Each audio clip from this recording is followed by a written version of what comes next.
We live in a world where we are bombarded with information. There's never been a time in history where information was so easily at our fingertips. Within seconds, we can have the answer to just about any question we can think of. All of this information has a huge impact on how we process that information that we receive, how much information we can actually retain, and ultimately how we learn. This week on MCrider, we'll look at 3 key aspects of the learning process and how to take advantage of that to become a better motorcycle rider.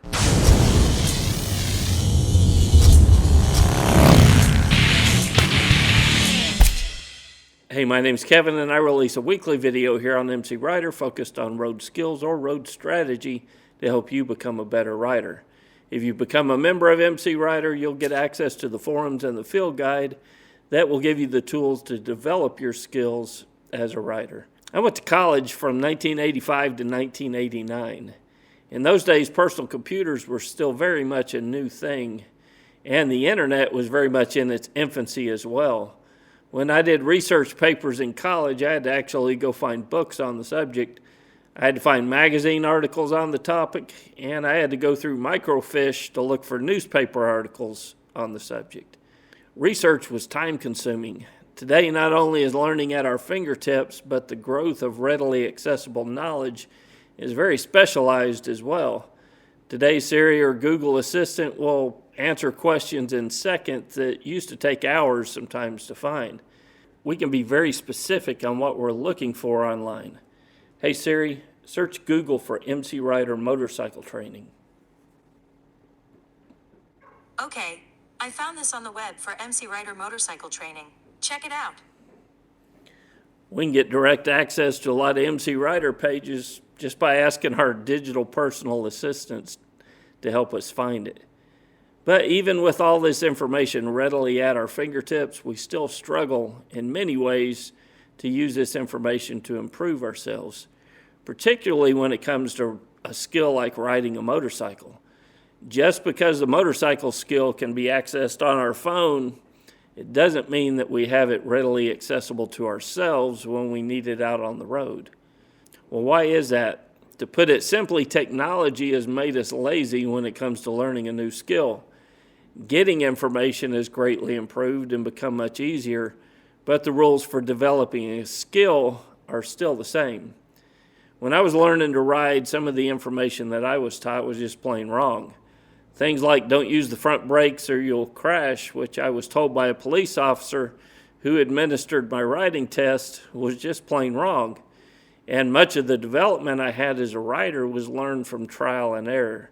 I frequently had this silent conversation going on in my head. Well, that almost caused a crash, so what can I do differently?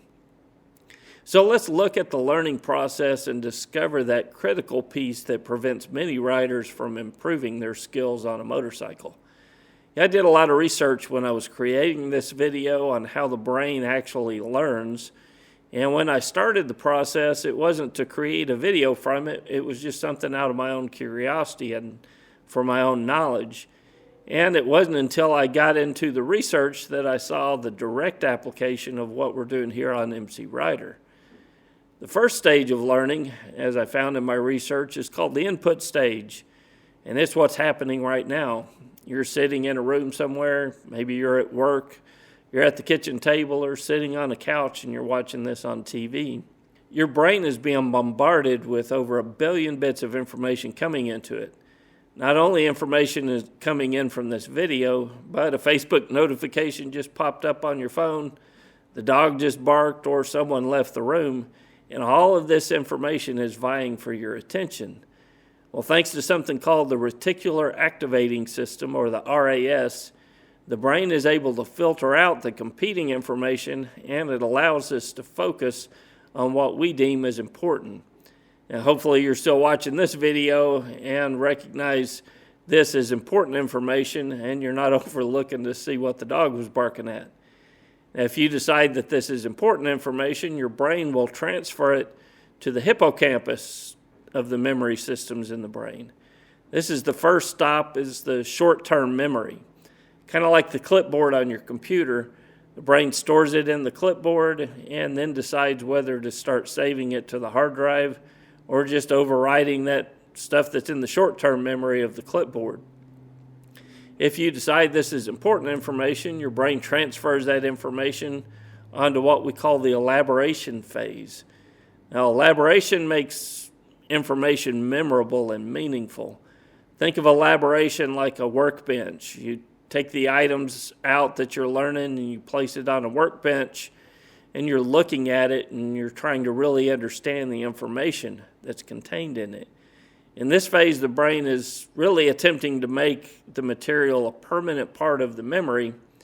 And in this phase, the brain can process information for 12 to 20 minutes, and then it needs a break. So during the break cycles, it cycles down for about 10 minutes, and then it's ready to go again. So even if the MCrider video is still running, after about 20 minutes, I've lost even the best of learners because your brain simply needs time to process the information. After elaboration comes application. Now, the application stage focuses on giving the brain opportunities to apply the new knowledge through deliberate practice and real-life application. Now, you've heard me say a lot of times that riding a motorcycle is a perishable skill. This is why we either use it or we lose it. No video on emergency braking will help you stop a motorcycle quicker unless you get to the application phase of learning. Now, there are different ways to apply the application process with increasing levels of benefit. So you can watch a video on emergency braking on MCrider. The video provides the input. If you focus on the material and attempt to really understand the concept, you can move into elaboration of the concept. But in order to have this skill as your own, to possess it, you have to experience the application of the knowledge. The easiest way, but probably the least effective way of application, is through mental visualization. The good news is that this technique is the easiest to do, and it can be performed just about anywhere. Using mental visualization, you close your eyes and you picture yourself on the motorcycle. So it's a mental practice. You accelerate up to speed, you approach the stopping point, you squeeze in the clutch as you roll off the throttle, you downshift to first gear, and you use that front and rear brake to begin the stop. You focus on that front brake as you squeeze the brake smoothly and progressively through the stop. You imagine the front forks compressing and springing back up as you've completed a quick but controlled stop on a motorcycle. Without ever leaving your easy chair, you can practice the application of performing quick stops on a motorcycle. By doing this exercise, you begin to develop some of the mental pathways of performing a quick stop. It's important that when you do this technique, you always perform the stop mentally correct. One of the best motivators of men on a football field was former Dallas Cowboys coach Jimmy Johnson. And Jimmy said something one time that I think rings true, and I've tried to adapt it into my motorcycle coaching style as well. Jimmy said if he had a particular player who was having trouble fumbling the football, he would never coach them by saying, "Stop fumbling." To him, that reinforced the negative. It created that fear in the mind of the player and focused the player on fumbling. It's a subtle difference, but instead, Jimmy would tell the player, hold on to the football or secure the football against your body. Coaching in this manner reinforced the positive, and he believes it made a huge difference in his interaction with his players. This is why I believe when you're performing mental exercises for motorcycle control, you always perform the skill perfectly. You're reinforcing what to do and minimizing what not to do. It's also why I'm hesitant to show crash videos on MCrider. Now, there's an endless supply of crash videos to show, and they get viewer numbers. Some YouTube channels are getting huge numbers by showing an endless supply of people crashing their motorcycle. But my goal is to teach you what to do on a motorcycle, not how to crash a motorcycle. And I believe this has a higher level of learning and instruction, and while it may be less sensational and get fewer views, I believe it benefits the rider and increases their skill more than focusing on the negative aspects of riding. So one step above simply performing the mental aspect of stopping would be to do the same thing, but while sitting on your motorcycle in the garage. Here you're actually manipulating the controls the best you can in a stationary setting to feel the controls with your hands as you mentally perform the stop as you did earlier. So in addition to building the mental pathways of performing the technique, this will also help you develop some of the muscle memories in performing the technique. So these first two techniques are really good, especially in the wintertime, as a means for new riders to stay sharp and continue practicing. But by far, the best method of making the skill a part of your tool bag for riding is to get out on a parking lot and actually practice. Now, this is as close to the real-world setting that we can get, and by regular practice, you develop the mental capacity for that stop and the muscle memory for the quick stop when you need it out on the road. This is the application of learning that scientists have said is a necessary part of the learning process. And it's much better to practice in smaller, more frequent sessions than one long session. So what developed my skills the most as a rider was 10 minutes on a parking lot 5 days a week. I used to stop at an old MSF range when I worked for the airlines, and just about every day at lunch. I didn't have a whole lot of time, but I spent 10 minutes practicing emergency braking, U-turns, slow speed control, and cornering in a controlled setting. The growth from doing this was tremendous and was much more beneficial than if I had spent 3 hours on a parking lot one time a month. So as I was doing the research for this video, it dawned on me that MCrider membership is the perfect vehicle for this type of learning. Every Friday I release a new video. The video is the input. It provides the springboard to focus on a particular aspect of riding, whether it's road skill or road strategy. Members also have access to the forums. On the forums, we discuss the topics and other matters related to becoming a better rider. It's the elaboration or the workbench where we examine and discuss the topic of riding better. Also, members get access to the field guide with practical exercises that every rider can take to an empty parking lot and apply the knowledge from the videos and the discussion of those videos. It's the application of the learning process. The field guide has 15 hand-selected exercises with a description, exercise layout, coaching tips, problem correction, a video example of the exercise being performed. It's got everything you need to practice on your own. The great thing about the field guide is it's not that one time a year, 2-day training class.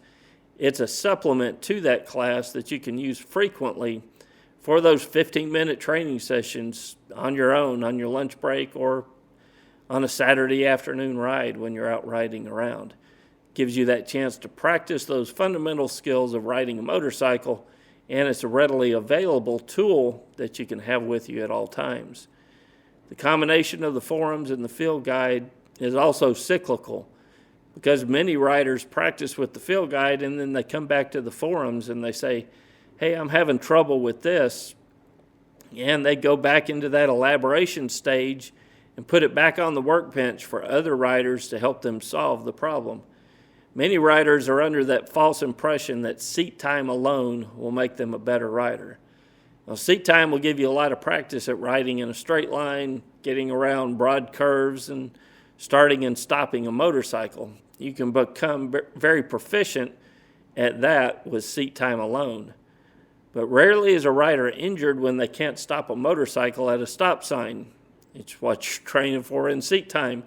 They're injured when they can't stop when that car pulls out in front of them, which is the irregular occurrence, because they've not developed that skill to deal with it. You are only riding when you're riding. You're only developing life-saving skills when you're training.